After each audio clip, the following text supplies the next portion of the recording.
and welcome. Good evening. This is Dr. Grace. Welcome to Let's Talk Life and Legacy, a moment with Dr. Grace. I'm your host.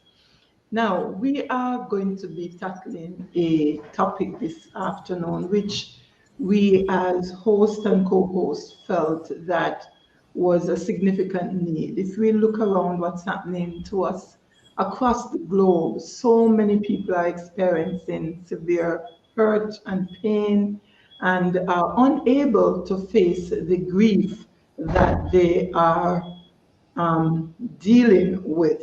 And the questions to you that we have are, have you been experiencing intense sorrow and pain? Have you been thinking constantly about the loss of your loved one, the loss of your job, the loss of a relationship? Are you among the billions? And I would even say, instead of stating it as a question, I would say you and I, we are among the billions of persons who have experienced multiple losses. And before we are able to take the time to heal from one loss, there is another. If you find yourself constantly dealing with this pressure and in a state of mourning, that's what complicated grief feels like and look like. And I'm pleased to let you know that you are at the right place. In this, your safe space, you have the right set of people to support you through your pain so that you can feel loved, appreciated, understood, and valued. So I ask you to stay tuned as I hop over and invite my co-host Shauna K. Pottinger and Dr. Pernell Bell to just come in, greet you, and tell us what's been on your mind since we last link up. Dr. Bell, go ahead. You know, it's always you first. Sorry, you're muted. Let's I unmute didn't you. know that. I thought we were always exchanging who goes first. All right, I'll go. Age before beauty. So, you know what? Most times this week and the weeks before, what has happened is that persons are talking about the same death and dying, and so many persons are worried about COVID-19. They have lost their loved ones. I mean, many persons are even talking about pandemic fatigue and how they're just tired of this thing. We're going through a third wave, and it seems that there's no end to this thing. I'm glad we're having this discussion this evening, and I hope it will reach some persons, because a lot of us, including myself, we are suffering under this crisis, world crisis, global crisis. So that's what's on my mind, and I'm really in a very reflective mood tonight too. That I hope, Dr. Grace, that through this program you can reach as many persons who are going through this painful period. Yeah, Dr. Bell, I'm so happy that you raised that point. There's a word or a phrase that has been on my mind: compassion fatigue. The feeling of numbness, and it's almost like, how much more can we deal with? Just today, I posted something that I saw on social media with a schoolmate of ours who went to Herbert Morrison with us, who actually went missing. And as I posted it into my friends group, my high school friends, there's a circle of us, about 7 of us, that we rolled in the same circle all the way from 8th grade, and that friendship has still held strong to date. But there's this thing that they said when I posted in the group. It's almost like they were verbalizing what I felt, And it's that I'm tired of dealing with all this bad news. And so, compassion fatigue, Dr. Grace, I think is something that is so real. And it's something that so many people are actually dealing with right now, as we have friends who are going through or dealing with their losses, or, um, you know, we are experiencing losses of different things, So I'm really excited about this conversation because I want to talk through all these things that I'm feeling. And I hope that what will be shared here will continue to be a benefit, as it has always been. And so I just want to go ahead and help you out, Dr. Grace. And notice that there are 8 people on here tonight, and I'd just love to know where they're joining us from. So if you could just go ahead and post in the comment section where you're joining us from, where in the world are you joining us from tonight. And also, we just want to ask you to go ahead and share this program. Share it on your timeline, share it with your network, share it in your WhatsApp groups. So many people need to sit here and benefit from the wealth of information that we will be receiving today from our resident expert, Dr. Grace, experts, Dr. Grace and Dr. Bell. So go ahead and share this feed with your network and those would benefit from this subject matter of grief and it being complicated. I can't understand how grief can become any more complicated than it actually is, but Dr. Yeah. Grace will tell us that today. I really appreciate that, Shauna, and both of you have spoken into the reality of what's happening around us. And there's another group, I must tell you, there is another group that is joining us tonight. You may not see them on Facebook or YouTube, but they're right here with me on this new platform called Clubhouse. And Dr. Amy, I just want to acknowledge Dr. Amy for being there to hold the space. After we are finished here, we are going to be hopping over to have a chat with them also. So there's more than just those on Facebook and YouTube. I want to recognize Kathy and so many others who have joined on Clubhouse. For the first time, we are expanding our wings. So this matter of complicated grief is what we are discussing this evening. And the complicated grief, all that is is that when you are dealing with a particular grief, be it death, dying, loss of job, loss of relationship, whatever kind of grief it is, and you're not able to fully appreciate what's happening to you and deal with that grief, and then there is a compounding effect. You have three different things happening. Sometimes it's three different family members, or maybe friends who would have died or have had persons who have been ailing from the COVID. You're frightened about what's happening, not sure what is to expect, what you are to expect, and that affects you significantly. So that's what we are talking about this evening.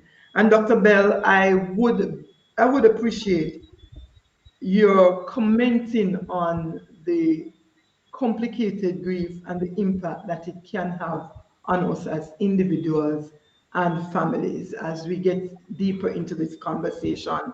I value your expertise and thank you for sharing on that at this moment. What are some of the implications or the impact that that would have on us as individuals and families? Do you want me to go ahead now?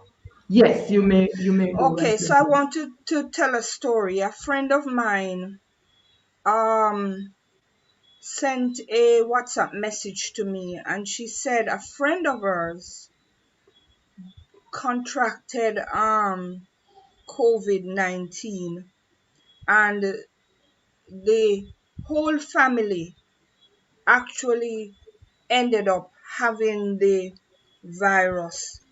And the person who is supposedly the person who brought the COVID-19 home was hospitalized. Her aged mom actually contracted the virus and Mhm. eventually died. No, she hasn't been. Prior to the death of the mom, she started to blame herself for having carried home the virus. I said to my friend, she's going to need psychological intervention. That was prior to the mom dying, Mm-hmm. because she was blaming herself now for the mom contracting the virus. Mm-hmm. And so the mom now, she now was blaming herself for the mom contracting the virus and really having experiencing guilt.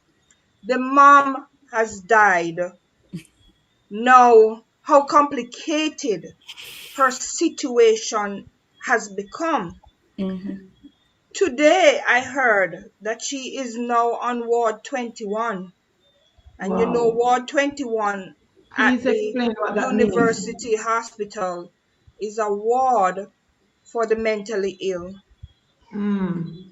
So I think that's a very good example of how grief can become complicated, because in an anticipatory way, Mm-hmm. Mm-hmm. COVID came, her mommy's age. She could be looking at why she was feeling so guilty was if her mom died. And then now the mom has died. She is now the one blaming herself that she's responsible for the death Mm. of her Mm. mother. How Wow. complicated can that become? So, complicated grief is a series of different situations that may arise involving loss. And it's not just one, it could be multiple Mm-hmm. situations, and can result in psychiatric breakdown, just as this young Mm-hmm. lady Mm-hmm. here, and can lead to other psychological issues such as pathological grieving, or Mm. Mm-hmm. grief, I should say, and depression, anxiety, and trauma, post traumatic stress, because this could become so traumatizing for the person that Mm-hmm. it leads to both psychological and psychiatric issues. Mm. Very telling, Wow. very Wow. complicated. And so you see, it's not even just you who have been impacted in terms of an individual, an entire family, an entire community, an entire Mm-hmm. church can be impacted by these complicated grief situation.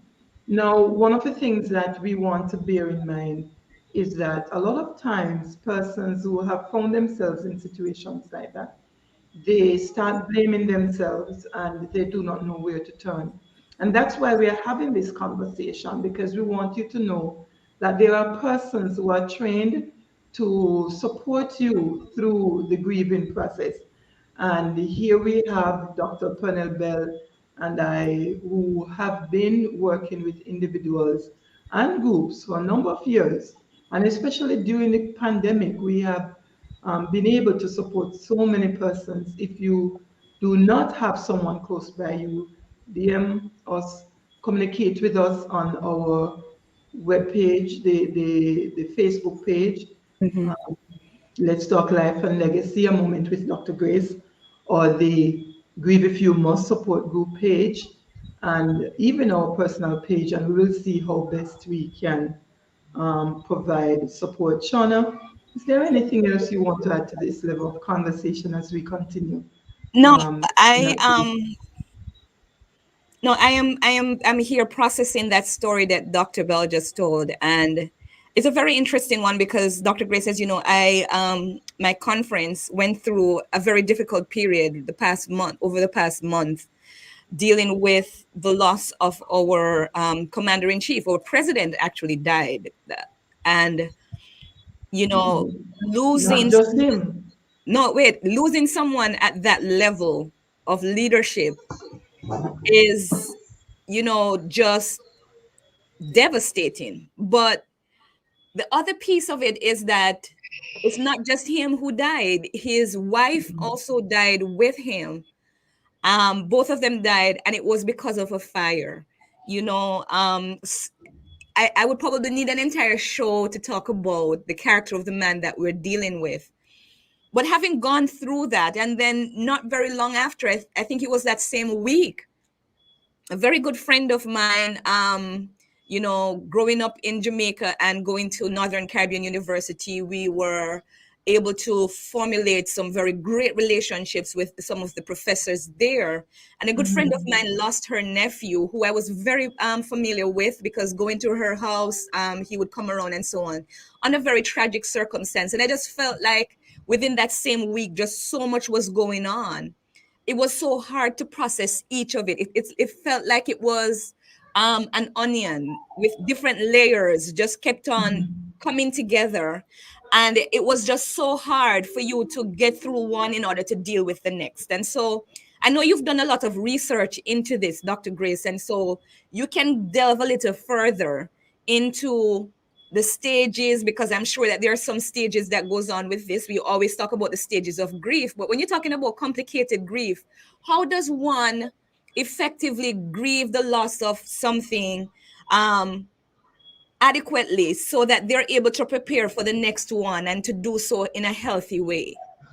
I don't know if I that makes thank sense. you for that question. And I like the ending of your question, in a healthy way. The grieving process needs to be done in a way that it allows you to own the space in which you are. And if you notice, I'm using the word like space. Own the space where you are. Grief must be owned, it must be felt, it must be dealt with. And if it is not felt, it cannot be dealt with.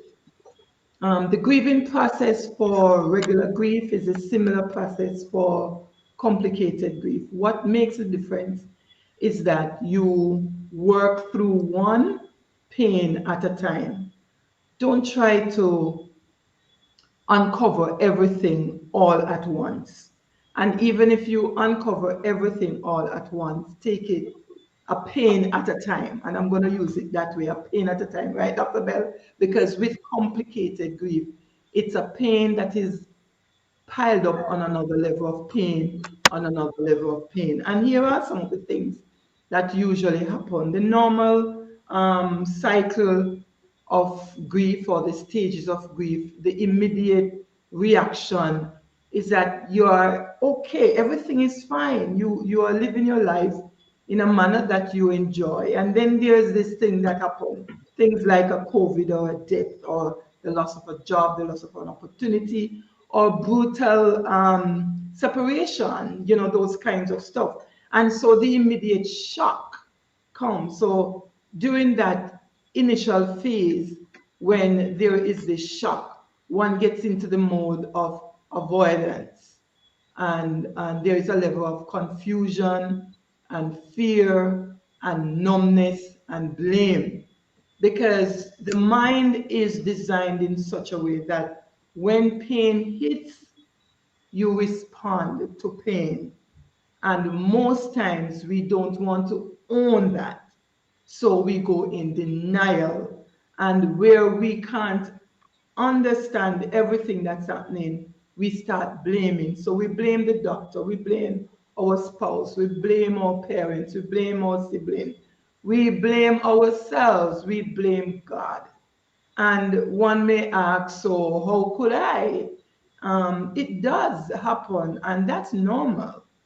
If the blaming and the shock continues week after week, month after month, and the intensity of the pain that you feel remain, it means that you haven't yet started the grieving process.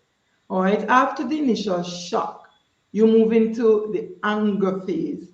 And in this phase, you become frustrated, anxious, irritable, and even some level of embarrassment is felt, and some level of shame. Why? It depends on what happened. If it is brutal separation, you have your wonderful life, as you would have put it, and you thought you were there forever with your children, your sibling, or even just a relationship in the workplace or a friendship. And that's something that you care deeply about.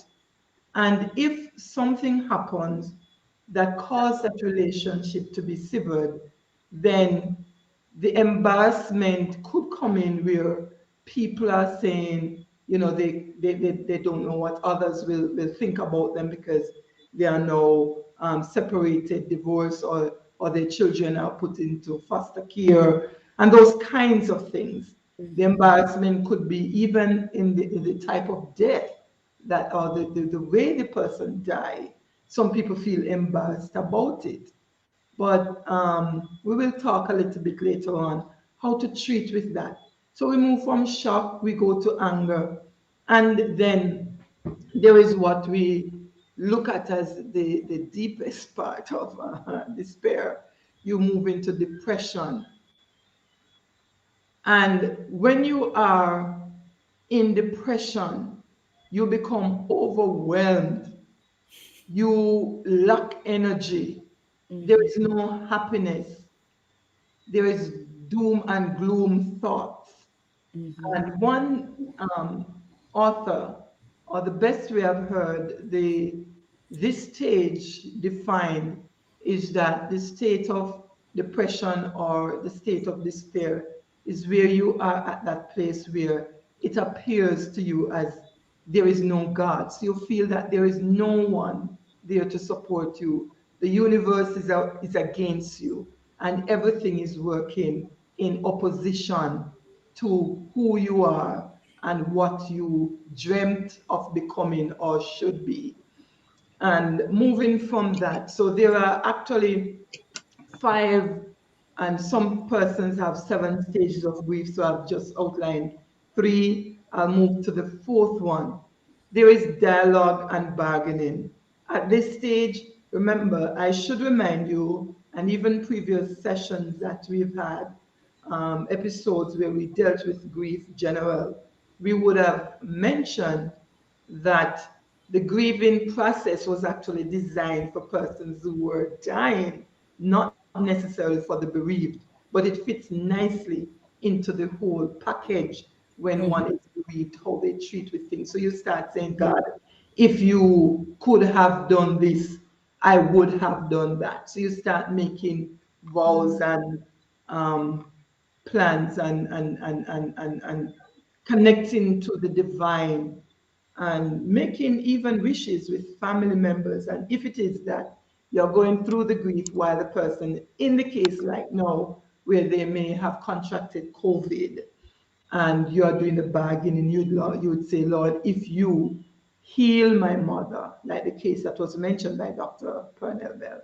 if you would heal my mother, and not let her get the COVID, I'll serve you for the rest of my life. You make bargains. So that happens. And during this time, we have to be very careful because we sometimes make bargains and vows that hold us bound for life. And there's a point where we need to break some of those. It is at this stage that we struggle to find meaning for what has happened or what is happening, and you have the desire to tell your story. The final stage of acceptance is after you've gone through all of this, you've got to the point and you would say, oh, okay, well, this happened. My family member will not be able to come back. I may not be able to prevent them from getting the COVID, but I want to be able to live a life that is um, the word free is coming to my mind, but that might be too strong a word for somebody who is really going through complicated grief. But you've gone through the process and you've reached to this stage where you feel that you can adapt to the new life, the new normal, and you can live with the memory of the person or the memory of what is happening without feeling guilty and ashamed. And so you adopt this new normal. And through my personal experience, I've added two layers, but for now I'll just share one so we can continue in the conversation and discussion mode. And that is empathy, because nobody truly understands what you feel when you are going through grief. Nobody. The two Mm-hmm. of us have the same situation, and a parent or parent died, the two of you would experience it differently. And grieving is as unique as your thumbprint. So nobody knows. So when you have experienced it and you have gone through it, you can't say to the person, I know exactly how you feel or I understand what you're feeling, but you can empathize with them. And that is having the experience with the as if component. So that's it for now, Shauna, as it relates to the stages of grief for complicated grief. Now, what you did, I did get the stages of grief, but I'm not so sure that I got the connection because you said you have to deal with the pain one at a time. What is it that I'm Oh. feeling when I am it's almost as if I become numb and there's a place in my mind where, oh my goodness, as gruesome as this is, I really feel like my response should have been much more dramatic. I really feel like this should have had a much more profound impact on me, but I just don't have the energy to really do this right now because that last one, when it hit me, it took everything out of me. And now this happened again. It's almost like you're trying to just not process that. And I wanted to speak to the connection for me in terms of how do you compartmentalize um this pain as opposed to that one and say, okay, I'm at the bargaining phase for this one, so I'm at a good step ahead, but right now I'm still at the shock phase for this one. How do you do that? What does that look like in real life for a person like myself now who is dealing with the loss of a leader but also the loss of a great man in Zion, within the same week to be told that a young life was snuffed out and just not being able to, how do you process it and do all of that? It's a I'm definitely going brilliant to ask question. Dr. Bell to come in on this, but when you're at that level of numbness, as you would have put it, I'm going to ask Dr. Bell to treat with that as it relates to the pathological grief, because that's where you would have been in that state of pathological grief. It's a possibility that's where you are. The compartmentalizing of the grief, it's of the pain to deal with it is extremely important, because if you don't, what will happen? Just imagine like an octopus. You have several different tentacles out there, and you're thinking about the day you lost your mom, you're thinking about the day you lost your boss, you're thinking about the day you may have been raped or separated, you're thinking about the time when you would have lost an opportunity, you're thinking about all these things, and it's juggling in your mind. It is not practical or possible for you to treat with all of that all together. So the compartmentalization is quite necessary. I'm going to do an activity after this to help us to put this, pull it apart and then pull it back together. But right now, I'd like our clinical psychologists to zero in on that level of the numbness and the pathological grief state. Dr. Bell. So, Dr. Kelly, many years ago when I was doing my PhD, my professor, he described grief and even complicated grief, not in that linear way that Kulber-Ross defined it. He defined it as the ocean, and that the ocean, it laps upon you, stings you, and then it recedes. And so it laps up again and sting you, and that could go on for many years where you are rallying in the different stages of the grief process. So you may at one point even have accepted and then go right back to the shock stage and go back through that process from start to finish. So Shona K, with your question in terms of how do you know which stage you're in, many times, because if we think of it from that ocean perspective, it's not linear. To mean that one you go through, then you stop, you go through the next, you stop, and then you go. No, it's not like that. It could be that you are rallying back and forth through the stages, and is not that you are at one stage all the time and then move nicely to the second and the third and the fourth stage. And so, Dr. Grace will help us later on, but that compartmentalizing doesn't mean that it stops and starts. It means that you could be going through back and forth and rallying back from one end to the other. And I've seen that oftentimes because I recently had a young lady who I am in the process of helping through a grieving process. And she will tell you, boy, I know that my husband has died and I come to that place of acceptance. But then she would go back and then say, I can't believe it. I'm still in shock. And so look at what I'm talking about, and you will see that it's not a clear cut, linear process, but a process that you could rally between. And if you are having, one young lady was having so many people dying for her. So she said she didn't even know who she was grieving for at a point in time because it was so many that she did not know who she was grieving for because multiple numbers of losses over a period of time. If we were to talk about pathological grieving, though, it's pathological grieving is a psychological, almost psychiatric state that one may go into where they never reach the point of acceptance.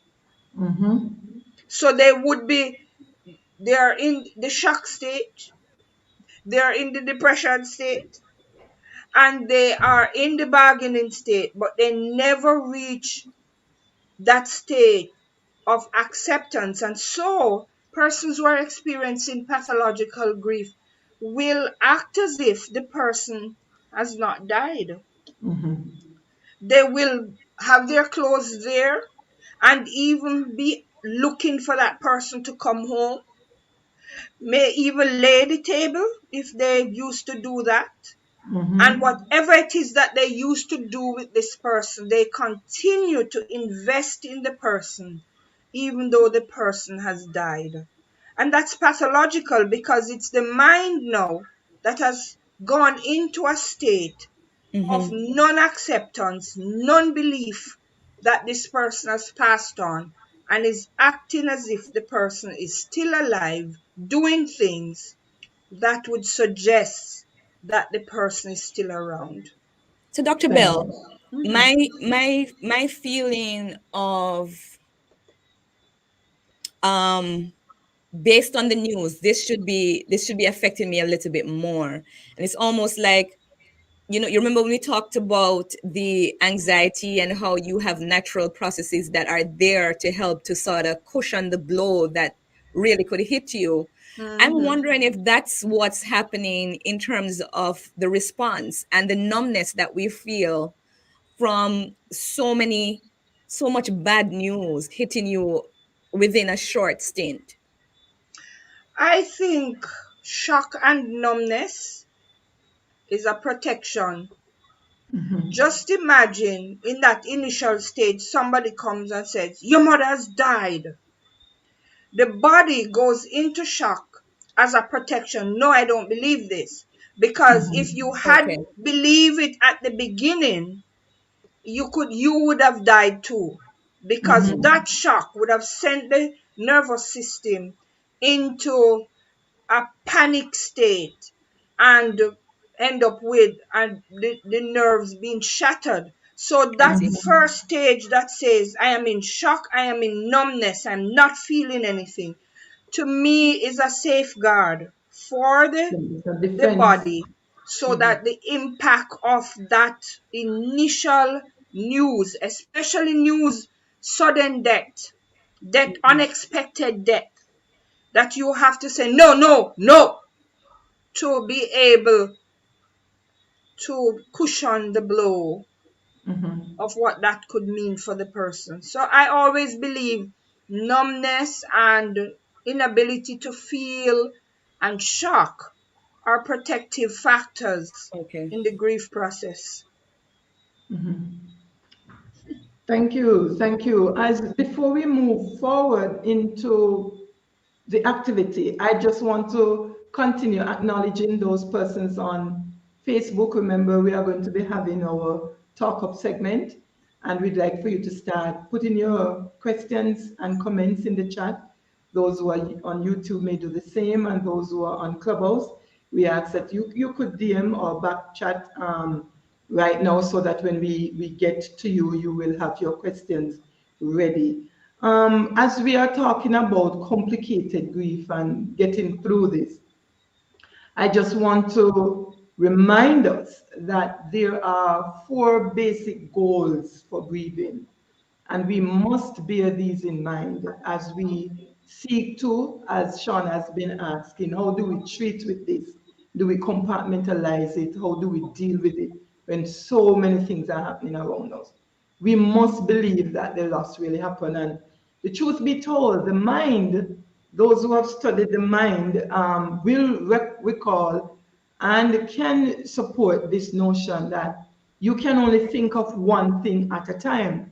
No matter how many things are going through your mind, your focus will only be on one. Dr. And Grace, please don't let out the secret because all along I thought I was a multitasker and I don't want my husband to think otherwise. So no, let's just it is not practical, and Dr. Bell can bear me up, and those who are out there in listening, you cannot process adequately and focus adequately on more on than more one than thing. one thing at a time. You may try, but it's not practical or possible. Okay, it breeds a deeper level of confusion and complications. So you must believe that the thing for which you're hurting really happened. And I'm not talking about going to a psychic and have them uproot or plant in your brain some things that never existed. I'm talking about you knowing that the thing really happened and believe it. The next thing, we must be willing to experience the pain, because as we would say on this Let's Talk Life and Legacy with Dr. Grace, grieving is to pain as breathing is to life. Is to If I life. ask you to hold your breath for 5, 10 minutes, and I'm going to give you $1 billion, and I up it to 15 or 20 or 25, I am sure I would not have one taker, because everybody wants to live despite the challenges that one may face. We do want to live, so we breathe. And if we want to heal, we must grieve. We must adjust the environment in which we once lived with the situation or the person, and we must emotionally relocate. Tell me some more about that. What does that look like in all Which one? practicality? Um, Emotional Emotionally relocation. relocate? yes. Okay. Emotionally relocate yourself, the deceased or the loss you have, and move on. If you notice, I'm not, well, I didn't get a chance to explain yet. Does that mean in Yes. the context of a divorce to rebound to just go in another relationship with somebody else and just move on No. that way?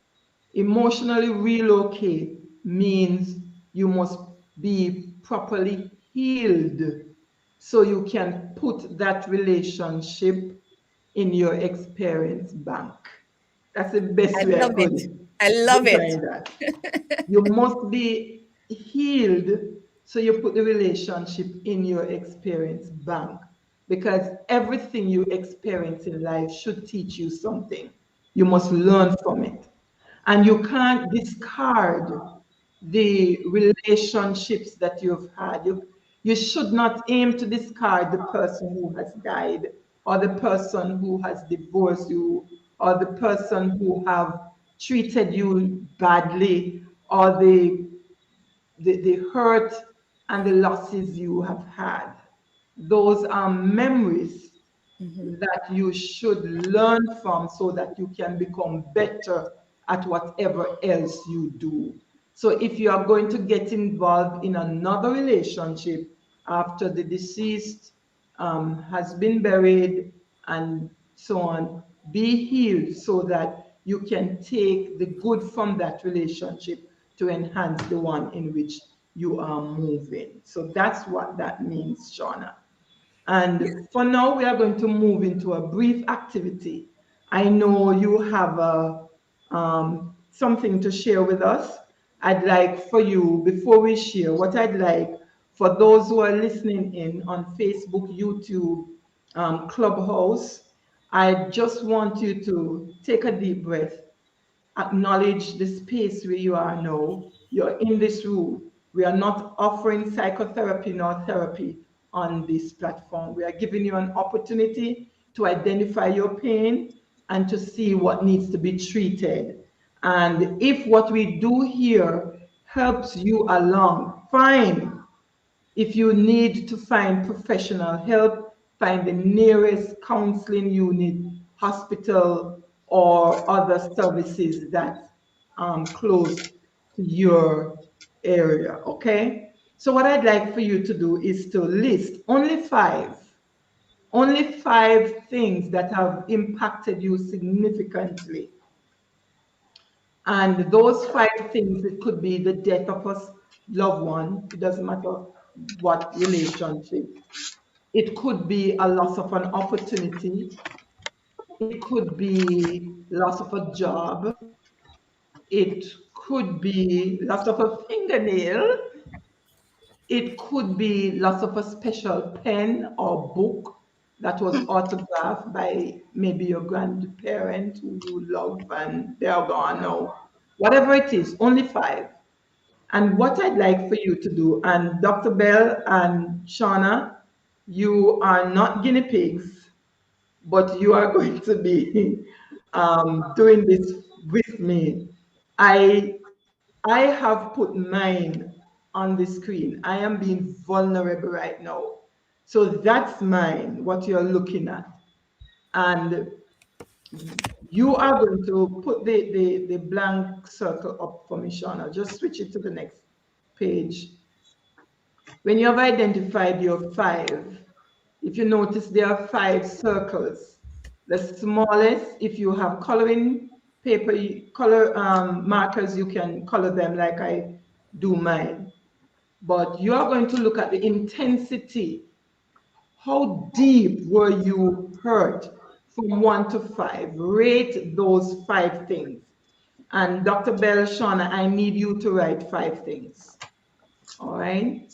And write them down so you This, could show the folks. So you will have number one, number two, number three, number four, number five. If you're writing something that's close to you, that's private, I would ask that you substitute that for tonight with something else because you are going to be out there in cyberspace with this. So use five things that are real, realistic, and that you need to treat with. So you rate them 1 to 5. So 5 being the deepest pain that you have heard, you have experienced, and 1 being the mildest. So on the blank,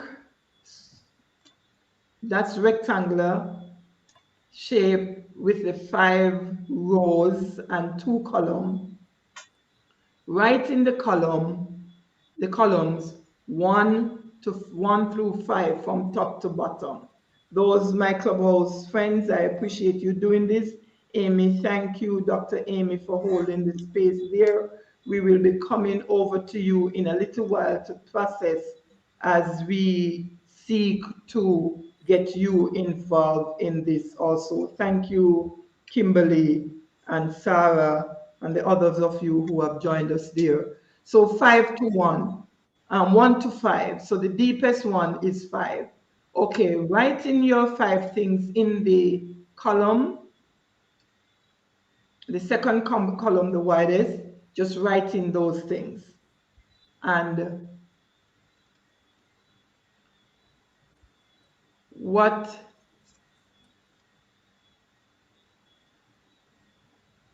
What I wanted you to do, I should ask you for six really.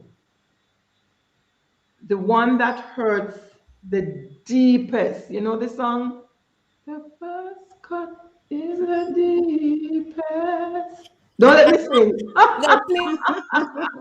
Sounds good. Sounds good. The pain that was the deepest for you. I want you to put that aside as your sixth pain, but the one to five. So in the first line, put back mine now, Shauna, so I could show them.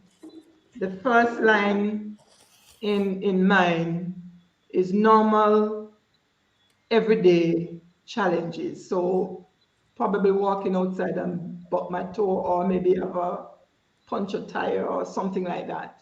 Those are everyday challenges because everybody is going through something. Everybody has been affected by some pain or another. So my mildest at the time when I did this was everyday challenges. The second one for me was lots of opportunities. Opportunities which I speak of, one very significant one, I should have been a Fulbright scholar, so I'm one of the should have been. And I could not take up the opportunity that was afforded me because I could not score the on the GRE, I could not get the score that would allow me to go into grad school at that time. So I lost that opportunity to what we call dyslexia.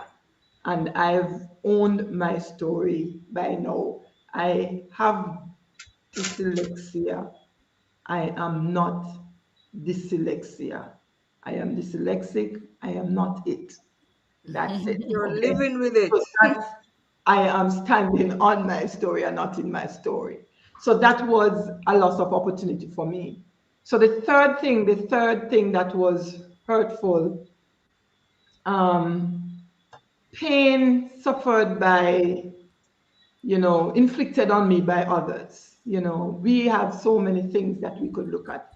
I'm not going to now be talking about any specific thing, but I'm sure somebody would have told a lie on you or treated you with scant disregard, and it hurts. That was mine at the time I did this. And then the next one was the death of close relatives and friends during the time 2006, 2007. During that time, I had a lot of close friends. I was president of the Guidance Association here in Jamaica, and my vice president, he died suddenly. And a lot of people around us were just dying. And then something else happened, which I'm not ready to tell you about. The death of my mother was the fifth deepest thing. And you may wonder, somebody asked me today, actually, how long has she died? And it's over 30 years. At the time when I wrote the book, it was just about 20 years or so. And that was painful. But I realized that the pain I experienced as a result of the death of my mom, I did not treat with it because my elder sister had come into the space of my mother and started taking care of us. And so it felt as if she was still with me. But the truth is, I had not dealt with it. Now, if you look at my arrow, your sixth pain, the one that caused the volcano eruption, it sinks through all layers and gets to the core of what's hurting you. At the point where you ask, I pulled the trigger, but who triggered me? Mm. That's the sixth one.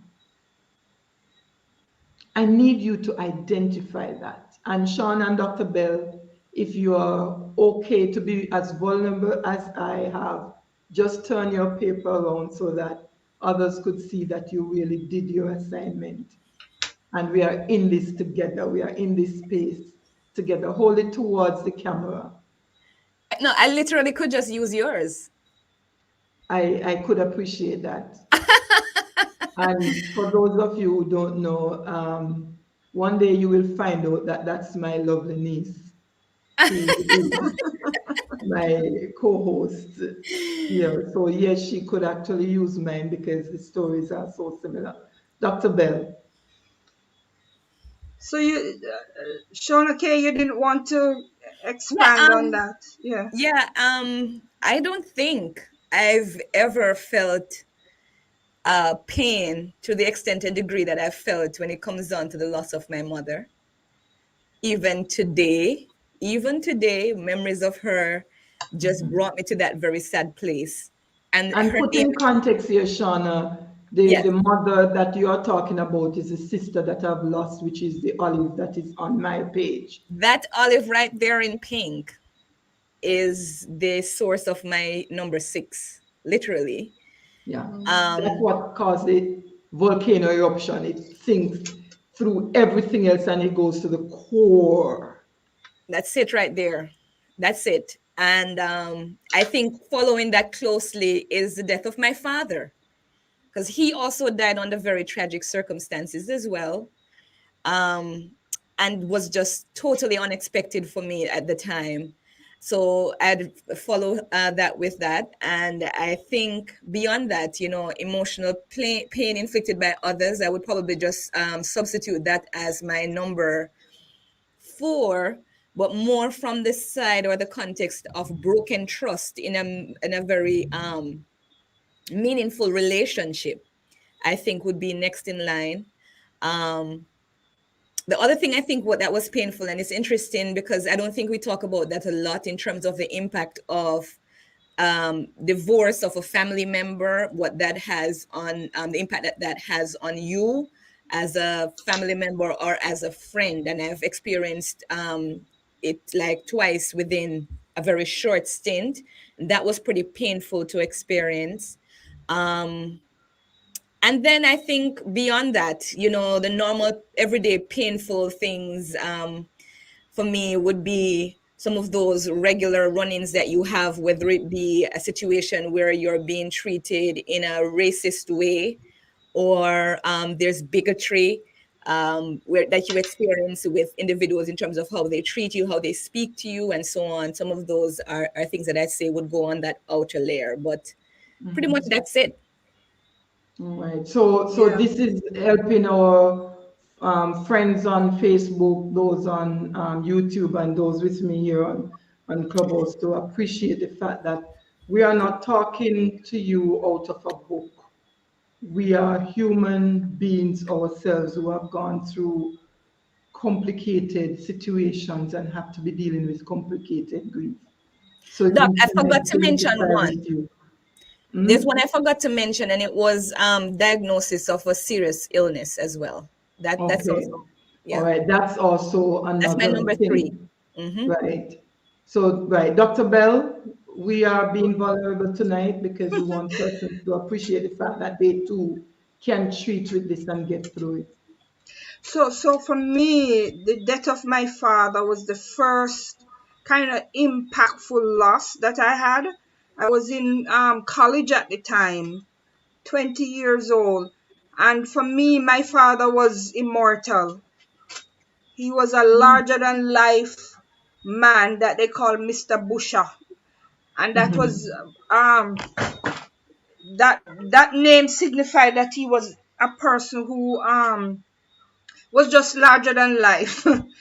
And when I was at college, I heard of his death, and I'm telling you, I went into shock, and I don't think I've ever recovered seriously from that shock stage, because Mhm. it's as if that was my first real life experience with the loss of someone. And I don't know, I just did not, death was something that I came in contact with, and that first experience was really my experience with loss. And Mhm. then the next one was the loss of my sister. um she was We were very, very close, and she died pretty young too, at age 50. And even now I find she died before me, by the way. So that was even another kind of a complication. Went to visit her in hospital, and she, You mean she died in front of you? yes, like Okay. I was right there when she passed away. Mm-hmm. So you can imagine that kind of trauma. And I'm thinking, even recently, I've been thinking so much about her. I myself am wondering if it is a kind of a delayed trauma that is coming back, why I am Mm-hmm. repeatedly thinking about her. And then last year, my brother, we are 10 in the family, and I am closest to my brother. He is the second to last, and I am the last. And he passed away, and I'm telling you, that too was a ringer for me. And then, as you talk about emotional pain inflicted by others, at some point in time, I experienced, you'd say, slander, professional Mm-hmm. slander. And so Mm-hmm. that too was again a loss of your identity, a loss of who you stood for because of what was said. Mm-hmm. And then that number six would be divorce. That Mm-hmm. would be a five, because somehow it you didn't have that in your mind, but it came, and it just as how I think it is sometimes even more devastating than death, because Mm-hmm. it's a loss that you're still seeing the person. Mm-hmm. And that to me is a great loss. Right. I appreciate and I hope our listeners can value what we are sharing from the depths of our heart to let you understand and appreciate that grief happens. We are not responsible for what happens to us, but we are responsible for how we treat with what happens to us. And so we have identified our pain. I hope you have identified yours. And I hope that we can treat with it. Shauna, are there any questions coming in as yet? We could take one or two, and then I'm going to go through an activity for us to get beyond the pain. And I hope it is understood also within the context that even though these situations may have seemed far fetched, these are some things, I mean, in terms of dated, these are some things that are still happening to persons. Since January, we could recount so many things since February of last year, so many things that has happened. You lost your freedom of movement. You've lost the freedom of connecting face to face, Mhm. bodily connection that is necessary for emotional growth and stability and all of those. And there are so many other things, and people are challenged by it.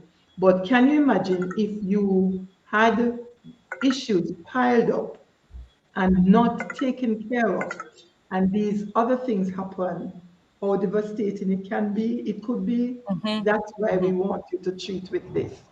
Um, Dr. so it Grace, is, we yes. have a question here from Sylvia Turgot, and her Mhm. question has to do with. She says hello and good night.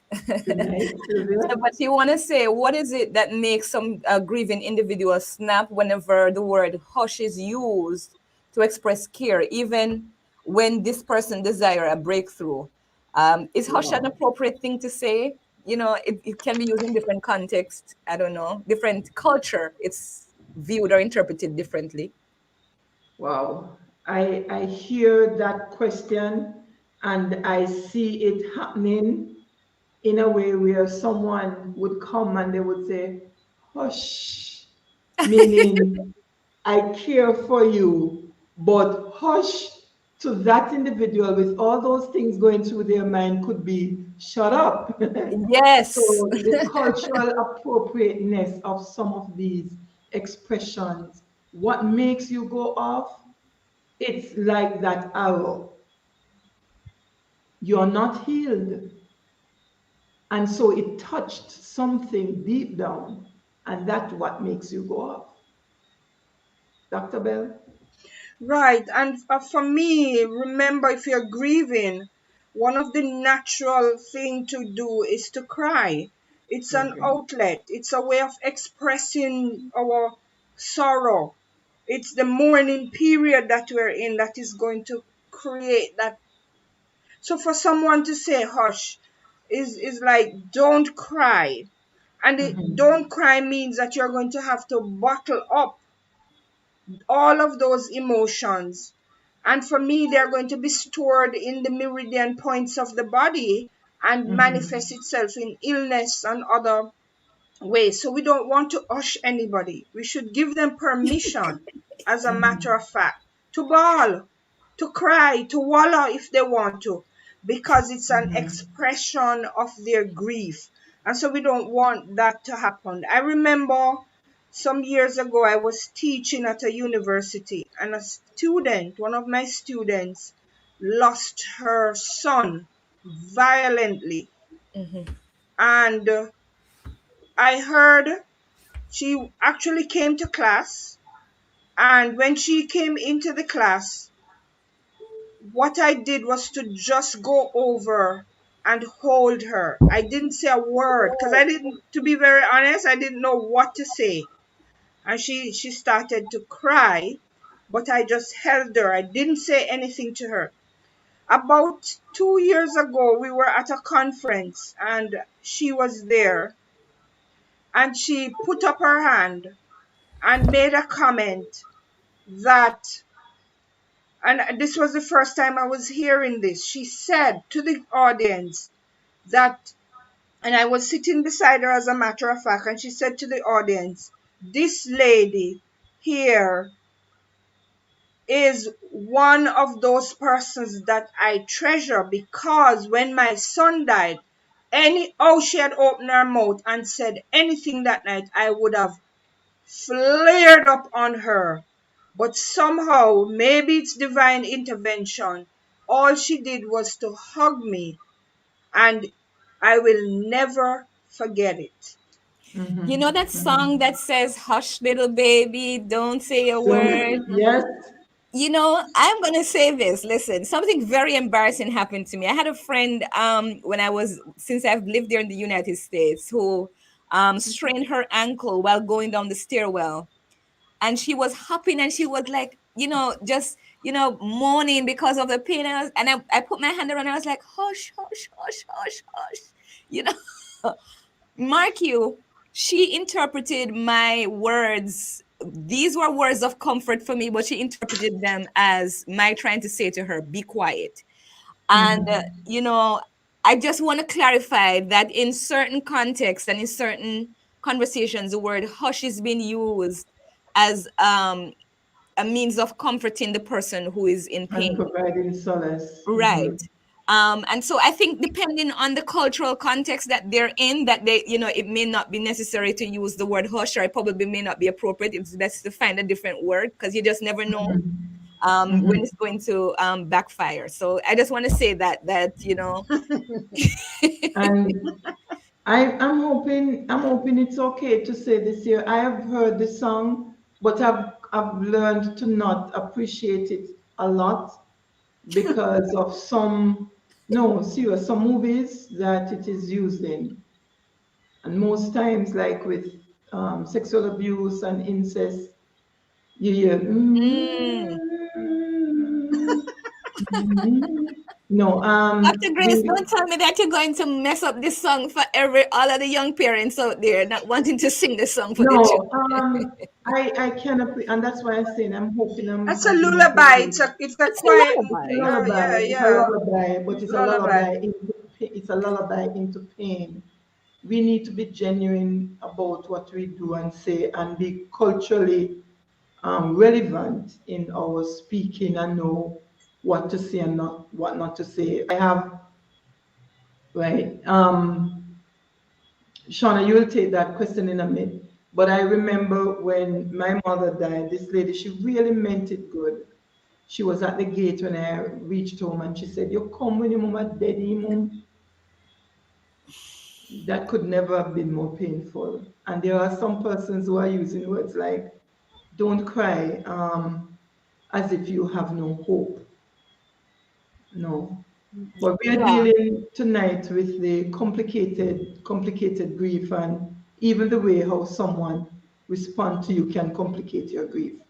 So we're gonna get through this now, and we are gonna answer the questions that are there, Sean, and then we do an activity to get persons out of the space of their pain to experience a little bit of calmness. Right. We have a question here from somebody that I know all too well, Pastor Damian Chambers, one of my favorite brothers. He's asking a very important question here, though, because it speaks to what you just spoke about, Doc. Is there an appropriate way to announce bad news to someone? How does this impact the grieving process? It impacts it significantly. When you're treating with bad news, first of all, you need to be sure that the person is in a comfortable space. And when I say comfortable space, it's not like the chair I'm sitting in, which I am quite comfortable. It's a comfortable headspace. Are they ready to hear that information?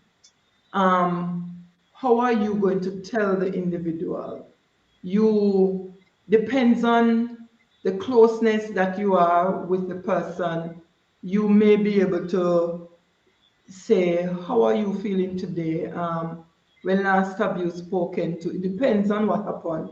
But say, for example, you got the news from overseas or even next door as a neighbor that the family member passed. You know, when last have you visited or spoken to this individual? And how would you feel if something were to happen?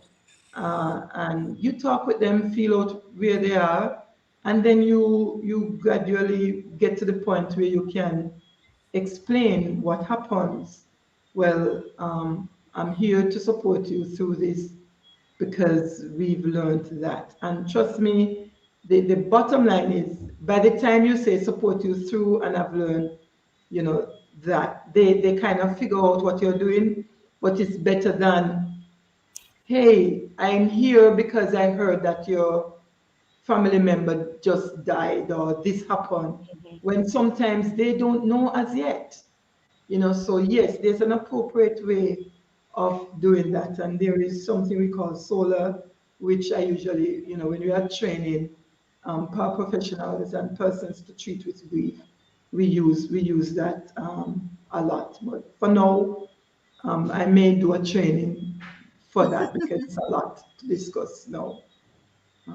Make sure that they are in a safe space And mentally. sometimes, because I'd say the difference between my mother's news and my father's news is that when sharing about my father's death, my aunt didn't know that I was in that space. So she was telling somebody else about the death of my father, and I was standing right there and I heard it. Whereas with my mother, um, my sister actually rallied everybody who was in the same space that I was, prepared them for the news so that they were standing around me at the time when I received the news. And I could tell you that both scenarios were so much different because I think the way I heard about my father really impacted the way that I grieved it. Because, Dr. Bell, in the one event, I'm being told that he's being discharged from the hospital. And then the next phone call that I'm hearing is not to me. The call wasn't directed to me, but in the same space that I am, is that he's dead, you know? And then, yeah. So I do believe that also if you're not in person delivering the news, you're on the phone trying to, try to find out where they are, who's around them, if they have support, so that after they get the news, um they may not necessarily be in a state where they probably may break something or hurt themselves, cause harm to themselves or somebody else. So I figured that that was a good one too. Yeah. I'm glad you mentioned that, Shauna, because sometimes what could happen if you have to break the news, it's better to find somebody just like what was happening for you. the person was trying to find somebody who would be able to relate it to you in a safe space, but they just did not know that you were that close. Um, it's a very good point you make. Try to Mm-hmm. find somebody who is close to the individual in proximity to share that news. Telephone is never ever the best way to communicate that. And I mentioned earlier, make sure that the setting is right. Um, Remember, grief is the response to one perception of the loss. Mm-hmm. So you've got to figure out what is the perception here. How does one see this loss?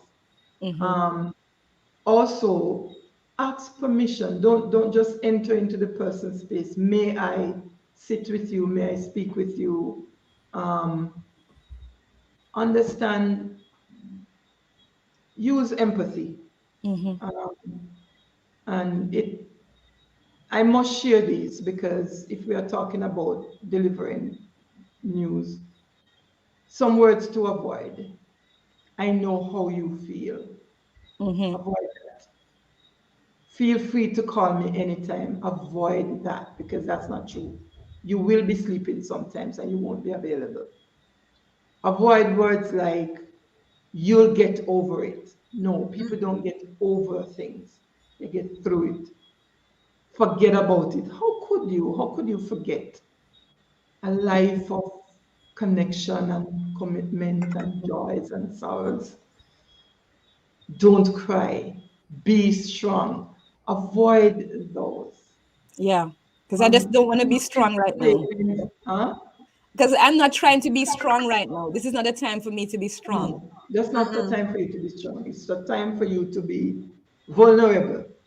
Yeah. Identify your grief and treat with it. Mm-hmm. Mm-hmm. Use simple statements. I'm sorry your mom or your dad died. What was he or she like? Tell me more. What is the hardest part for you? What's the hardest time of day for you? What do you miss most? Is there anything I can do to make your surroundings better so that you can feel more comfortable? Use those kinds of words, but don't simple statements. I cannot, this is my favorite one. I cannot know exactly how you are feeling, but I remember how I felt when my mom or my dad Mm-hmm. or my died. I Right. cannot know I like exactly that. how you are Mm-hmm. feeling, Powerful. but I remember how I felt when I had a lost opportunity. So these are some things that we can do. Yeah. And I want to make sure, Shauna, that we get persons into a space of calm before we close out. Please identify if there are other comments or questions to which we need to respond. And Dr. Bell, I'm going to call upon you suddenly. A mindfulness activity just now was to show you what you can do to identify the hurts that you're experiencing. And in a typical counseling exchange or grief support exchange, may I use that word, you would one, have the person identify the pain, and then you use the technique or strategies or supportive activity that will allow them to grieve, to experience the pain, but see hope on the other side. And then you do something to calm them. So when they leave your presence, they are not leaving with this heaviness on them. Mm-hmm. So being mindful, how do we apply that in this ending in Dr. Bell? So mindfulness is really a technique that focuses on staying present in the moment that you are, and not looking to the past nor the future when you're in a particular moment. And so, to help someone who may be going through a grieving process with mindfulness, would be to help the person to focus on the moment that they're in. So if they're at work and they want to stay focused, then that mindfulness activity would help them to stay focused. And then if when there is the time for grieving, then they would use that moment and reserve that moment again to go and cry and to grieve, but that they live now moment by moment, so that the grief doesn't overwhelm them, and that every waking moment is filled with mourning and filled with grief. So mindfulness would teach them now how to stay focused in whatever moment that they're in. And gradually, because they are now focusing moment by moment, the pain that comes with the loss will gradually go, because again, they are living moment by moment. And you teach them how to do that. If you're at work and you want to stay focused, how do you bring the mind into that present moment without have to go back to the grieving? But then you would ask them to set aside time where they're going to take the break and go use that moment for the grieving process. So, in other words, persons are to schedule time for grief, For grieving, schedule the right? time for grieving. That's the Right, moment for it. right. And what's But we don't important want them to be also, in that grieving and mourning stage for the entire period. so if they are in that state, it means that they are dealing with a complicated grief and it can get worse. Become So we, pathological if not careful. right, and right, so schedule time to grieve and recognize that is grieving is normal. Grieving is normal. It's very normal. It's your response to pain or the perception of pain. The mourning period, Dr. Bell and Shauna, is something that a lot of people overlook. And you mentioned something earlier, Shauna, about people rebounding and getting into relationship. During the time of a loss, don't make any significant life-changing decision That's big. until, yes, until you have treated with the pain. All right? Don't make any life-changing decision. Take time out to grieve. Take time out, take the days off that you're allotted from your work and just grieve. You are not forgetting the person when we say embrace and move on. You are going to do what I am going to ask you to do in the next 30 seconds. For 30 seconds, well, let me give you 60 seconds. So 60 seconds, I'd like for each of you who have gone through that activities and you have written down the pain, just write one statement of, I would call it desire now, of where you would like to be in another couple days, let's say in 7 days. Where would you want to be with each of the pain that you have listed? For me, for the everyday one, I'd like to be in a state of mind that when I'm hurt, I recognize that pain happens. We don't have control over pain, but we have control over suffering. We can decide to suffer, and we don't have control over grief, but we can allow the grieving process to happen. So I want to know that I'm in a space that when grief happens, when pain happens, I can grieve as natural and as seamless as I'm breathing. Okay? But put some target, put some dates as to when you are going to work through each of those things that you have on your list. And make a decision now to find a trained ear, trained professional to work through the ones that you can't get through by yourself.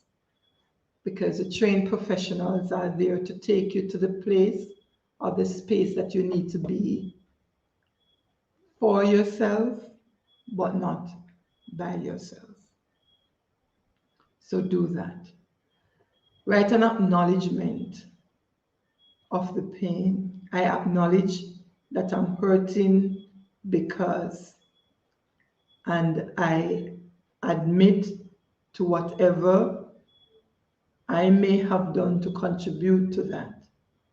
And I'm committed to working through this pain until it is resolved. Okay? Take them one at a time. Focus on each of them and work with them until you can smile because they have become now not your pain, but it is a part of your purpose for existence. Take a deep breath in through the nostril, out through the mouth. Thank you for that, In. Dr. Grace. You're most welcome. Thank you. I hope that Healing. we tonight were able to take you to the other side of your grief. It's my pleasure and privilege. Your last words, ladies. You're Unmute. muted. I'm just beyond excited and ecstatic that I actually came to this discussion tonight to talk about complicated grief. And I appreciate all the value that has been shared here this evening. I certainly benefited. I don't know about the other viewers. I benefited immensely from the information that has been shared. And I certainly have some work to do, but I'm very happy that I'm at a starting point here tonight. And I hope that I'll continue this healing process. Um, It's a as journey. always, Dr. Grace, you always deliver the goods, and I think you've done a job here tonight again in delivering on the promise of a very great show. Thank you. I appreciate that. Thank you so very much. Thank you, Dr. Bell. Thank you, Shauna. Dr. Bell, your final word to our listeners. I want to say the Bible calls death our last enemy. Mm-hmm. And it's an enemy because no matter what, we will never get used to death. So I know we're talking about death and going through that process. No matter what, it's always a grieving process, it's always a mourning process. No matter how many times we have been through it, and we go through that shock, even though we know one day we're all going to die. Mm-hmm. And that even that truism doesn't hold true to us because no one really in their right minds want to die. Mm-hmm. And so let's let's honor the grieving process. Let's recognize what it's there for. Let's learn how to help persons through it. And as we help ourselves to recognize that it's a process and that we should go through it in a healthy way. Mm-hmm. Thank you, Dr. Bell. It's awesome that we have been able to share stage again together. And my last words would let go and let. Until you say goodbye, you will never be able to say hello to a new relationship with friends, with God, or even with your pet. Goodbyes are not forever. Goodbyes are not the end. They simply mean I'll miss you until we meet again. And my favorite, take time out before time takes you out. O death, where is thy sting? O grave, where is thy victory? And thank God for those of us who believe we could say, I am the resurrection and the life. He that believeth in me, though he were dead, yet shall he live. So one day soon, we will see our loved ones again. Take time out before time takes you out. And this is how we end this episode of Let's Talk Life and Legacy, a moment with Dr. Grace. We con we had a beautiful conversation Mhm. on complicated grief. I trust that you will use your concentric circles as a guide and take time to heal. Have a wonderful life hereafter, and we say, Ta-ta. ta ta. Bye bye.